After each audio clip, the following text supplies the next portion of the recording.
Junkies. Hi guys, welcome back to the American Colonization Junkies, and we're back today with another podcast discussing the French and Indian War and how the natives were affected after the French and Indian War. Got Kruger to my right, Turner and Isaac to my left, and we're going to be discussing and bouncing ideas off of each other. Sounds good, man. So let's start off with a good question. Why did the Indians side with the French? What made them pick the French and not the British? I want to hear Isaac's POV on this. Well, see, from my perspective, it's literally like a 50-50, you know? Like, the odds are even. You don't really know who's going to win, but you know who's been trading with you, the French. You've got a solid foundation with the French. Exactly, so you'd probably lean more to the French. That's your day one. Like exactly. They thought teaming with the French would keep the British colonists from expanding into all their territory, while the French weren't exactly doing it at such a high pace that the British were. And the Indians never had as much strife with the French as they did the Brit. Like they battled and battled with the British since they got there. But with the French, they kind of been buddies and like traded, like fur trading and all that stuff. Yeah, like the Native Americans and the Brits. It's like that one kid you've always just never liked. Yeah, like they just get there and you just look at them and you're like, nah. You kick the sand in the face. Yeah, like you make sure that you spit in their food anytime you see them eating.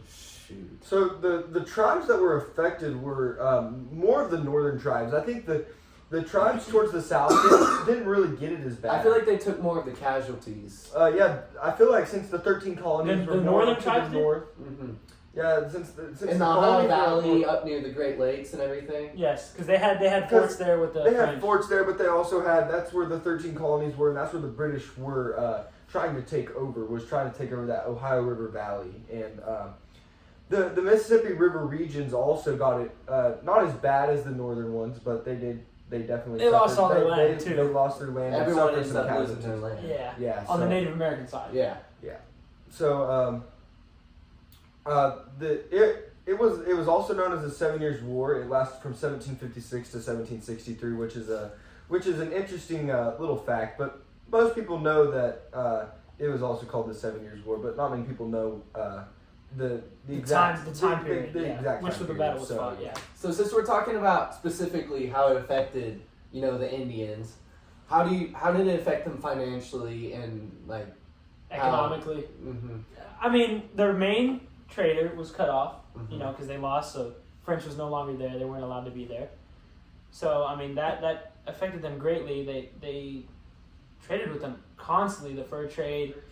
They gave them weapons. They gave them clothes. Not they to gave them mention horses. They start having to obey the rules of the new mother country, Yeah. which was now the British. And then turn into the American colonists. Yeah, and I mean, they could never coexist. I mean, the Americans always wanted to, the British always wanted to take their land since day one. Control So, yeah, it was never going to work, and it was their demise picking the French. And then I was thinking about how it affected because I know it kind of destroyed them then, but it really set them for failure in the future of America too. Not like, once they lost and the French left, that's kind of what was keeping the British from taking over Western. Their backbone, Yeah. They're protectors somewhat. They're bodyguards. So You could say